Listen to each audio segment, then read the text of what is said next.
E agora nós vamos dar continuação ao nosso conteúdo de hoje, tá? Então vamos continuar lá falando sobre a luz.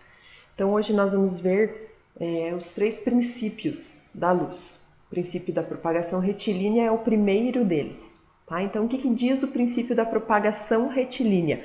O próprio nome já diz, gente, a luz se propaga em linha reta.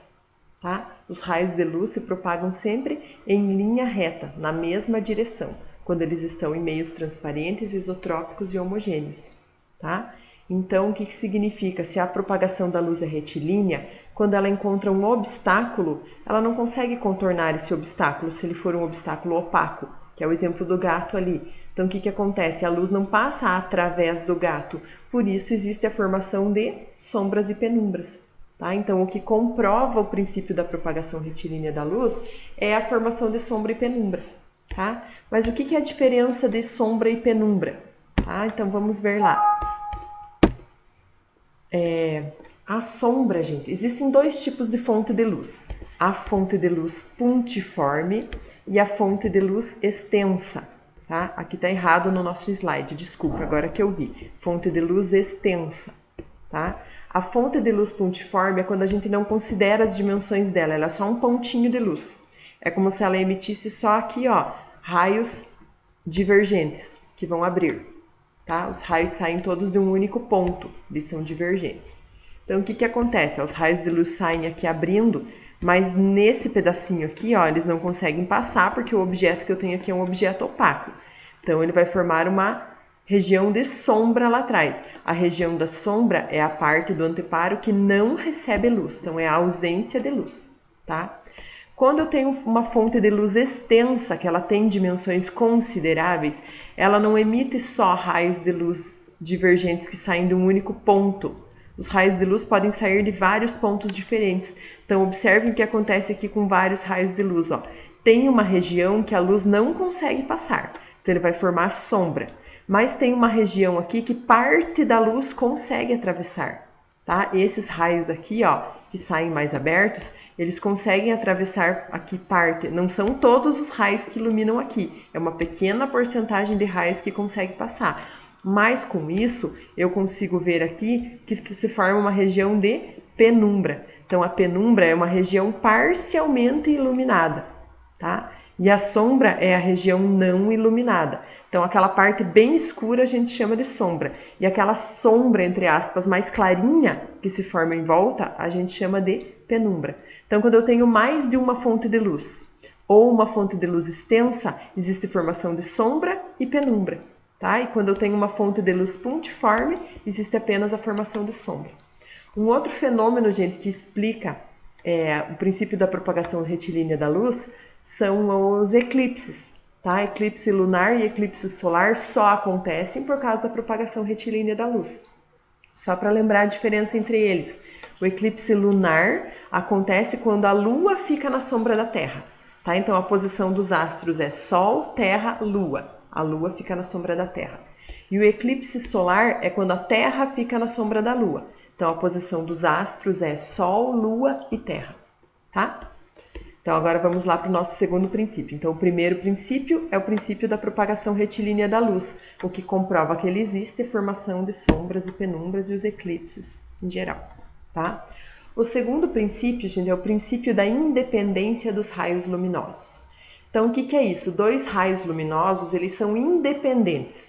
Quando eles se cruzam, um não interfere na trajetória do outro, tá? Eles estão dando ali, ó, 2 exemplos de luzes coloridas que estão se cruzando, mas observem que a trajetória aqui da luz cor-de-rosa continua a mesma, mesmo ela se cruzando com a luz amarela nesse pedacinho aqui, acontecendo interferência entre elas, ela continua o caminho dela como se nada tivesse acontecido. E a luz amarela a mesma coisa. Nesse aqui pedacinho ela se cruza com a luz rosa, mas ela continua a trajetória dela como se nada tivesse acontecido. Por quê? Porque os raios de luz são independentes. Tá? Então não tem alteração na intensidade, na direção de propagação, nem no sentido. Quando 2 raios de luz se cruzam, eles continuam a trajetória deles como se nada tivesse acontecido. Tá? Isso é o princípio da independência dos raios luminosos. E agora nós vamos para o nosso terceiro princípio, que é... daí aqui, desculpem, a gente tem sobre a câmara escura, tá? Então, a câmara escura, gente, é quando a gente tem um objeto na frente de uma caixa aqui que tem um orifício, e esse objeto aqui vai ser formada uma imagem dele dentro da caixa. É o princípio de funcionamento das câmeras fotográficas, tá? Então, gente, nós podemos fazer cálculo nesse caso, nesse tipo de exercícios aqui, porque vocês observam aqui que eu tenho formação de triângulos. Ó, eu tenho um triângulo aqui e eu tenho um triângulo aqui dentro da câmara escura. Então, como eu posso fazer relação de triângulos? Esses triângulos aqui, eles são semelhantes, eles possuem os mesmos ângulos e os lados proporcionais. Então, eu posso relacionar aqui, ó, a base do triângulo grande com a base do triângulo pequeno, a altura do triângulo grande com a altura do triângulo pequeno, tá? Então, a gente tem aqui, ó, que a distância da imagem até o anteparo com a distância do objeto até o anteparo é igual ao tamanho da imagem sobre o tamanho do objeto. Mas vocês não precisam necessariamente decorar esta fórmula, tá? Porque é só vocês lembrarem da relação de triângulos, base sobre base, altura sobre altura, tá? Então, a gente vai ter exemplos de exercícios que vão falar do sol batendo e formando sombra. Vocês vão poder fazer relação de triângulos, né? Ou assim, objetos da câmara escura mesmo, tá? Então, sempre a gente vai usar as fórmulas de relação de triângulos. E agora, continuando, o nosso terceiro princípio é o princípio da reversibilidade dos raios de luz.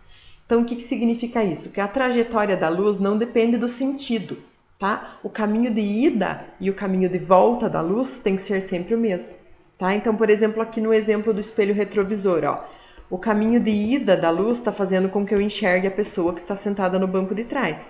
Mas, consequentemente, a pessoa que está sentada no banco de trás também me enxerga através do espelho, porque o caminho de ida é igual ao caminho de volta, tá? Não depende do sentido. Para ir ou para voltar, a luz faz o mesmo trajeto, tá? Então, o princípio da reversibilidade da luz significa isso, tá? E agora, eu gostaria que vocês resolvessem os exercícios da apostila, tá? Dessa unidade aqui, dessa aula de hoje, como tarefa para a nossa próxima aula, tá bom? Então, até a próxima aula. Se tiverem dúvidas, eu estou aqui à disposição para tirar as dúvidas de vocês.